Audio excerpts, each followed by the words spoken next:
नमस्ते साथियों, स्वागत है आपका LKSS अकेडमी में। आज हम पढ़ेंगे राष्ट्रीय शिक्षा आयोग या कोठारी आयोग।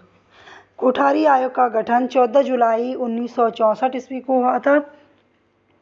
इसके अध्यक्ष थे डॉक्टर दौलत सिंह कोठारी, सचिव थे JP नायक, संयुक्त सचिव थे JF मैक्डगल। कोठारी आयोग के गठन के समय दौलत सिंह कोठारी किस पद पर नियुक्त थे? तो ये थे UGC के अध्यक्ष। प्राथमिक शिक्षा, माध्यमिक शिक्षा व उच्च शिक्षा के विकास की सिफारिश किस आयोग ने की थी? तो ये की थी कोठारी आयोग ने।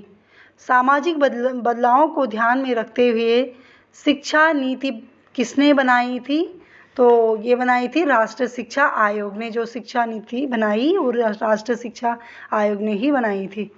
शिक्षा में 5+3+3+4 का फॉर्मूला संबंधित है, तो ये राष्ट्रीय शिक्षा नीति 2020 से संबंधित है। शिक्षा में 10+2+3 का फार्मूला लागू करने का सुझाव किसने दिया था? तो ये दिया था कोठारी आयोग ने।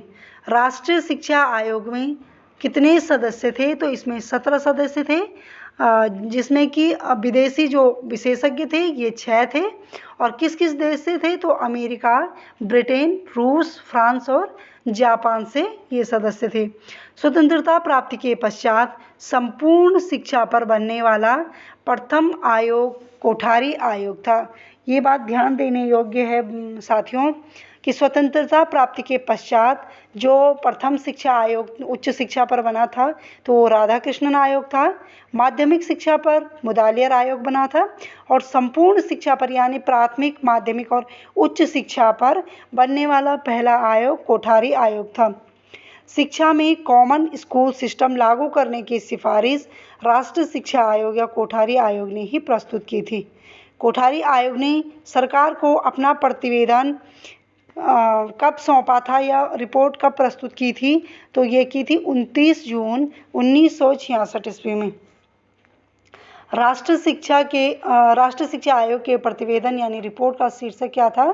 तो ये था शिक्षा एवं राष्ट्रीय प्रगति। कोठारी आयोग की रिपोर्ट में कितने भाग व अध्याय थे? तो 3 भाग थे और 19 अध्याय इसमें थे। देश का भविष्य उसकी कक्ष में निर्मित हो रहा है, यह कथन किसका है? तो यह कथन है कोठारी आयोग का। कोठारी आयोग ने अपनी रिपोर्ट यानी प्रतिवेदन किसको सौंपा था? तो ये सौंपा था MC छागला को।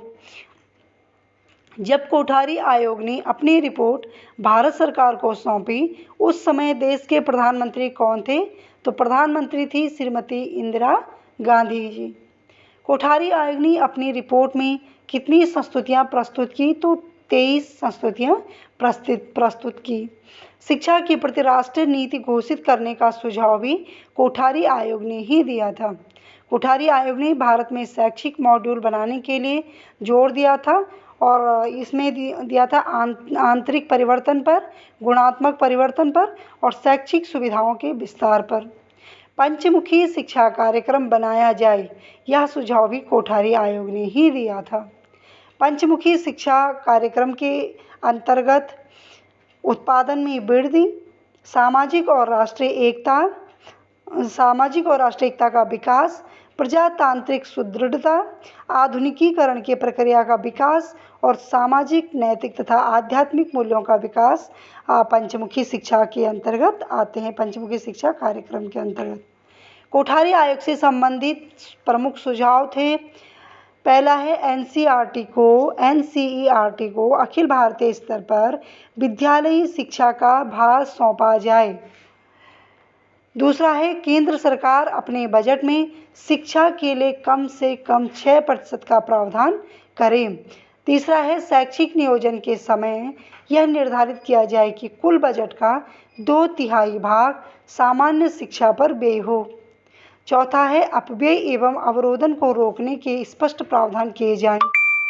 कक्षा 1 में प्रवेश की आयु 6 वर्ष निर्धारित की गई। सामान्य शिक्षा यानी प्राथमिक और माध्यमिक की कुल अवधि 10 वर्ष होनी चाहिए, इसीलिए 10+2+3 का फॉर्मूला उन्होंने दिया था। उच्चतर माध्यमिक शिक्षा की अवधि सामान्य वर्ग के लिए 2 वर्ष तक, व्यावसायिक वर्ग के लिए 2 व 3 वर्ष होनी चाहिए, ये इन्होंने सुझाव दिया था। पंचमुखी शिक्षा कार्यक्रम बनाया जाए, ये भी कोठारी आयोग ने क्या दिया था, सुझाव दिया था। 6 से 14 वर्ष तक के बालकों के लिए अनिवार्य शिक्षा का प्रावधान हो। नंबर 10 है केंद्र में राष्ट्रीय विद्यालय शिक्षा बोर्ड और भारतीय शिक्षा का गठन किया जाए। नंबर 11 है राज्यों में राष्ट्रीय विद्यालय शिक्षा बोर्ड और राज्य शिक्षा सेवा का गठन किया जाए। सामान्य विद्यालय प्रबंध समिति या पद्धति का विकास किया जाए। तो ये थे राष्ट्रीय आयोग यानी राष्ट्रीय शिक्षा आयोग या कोठारी आयोग के सुझाव। तो आज के लिए इतना ही, मिलते हैं फिर अगले वीडियो में, तब तक के लिए धन्यवाद।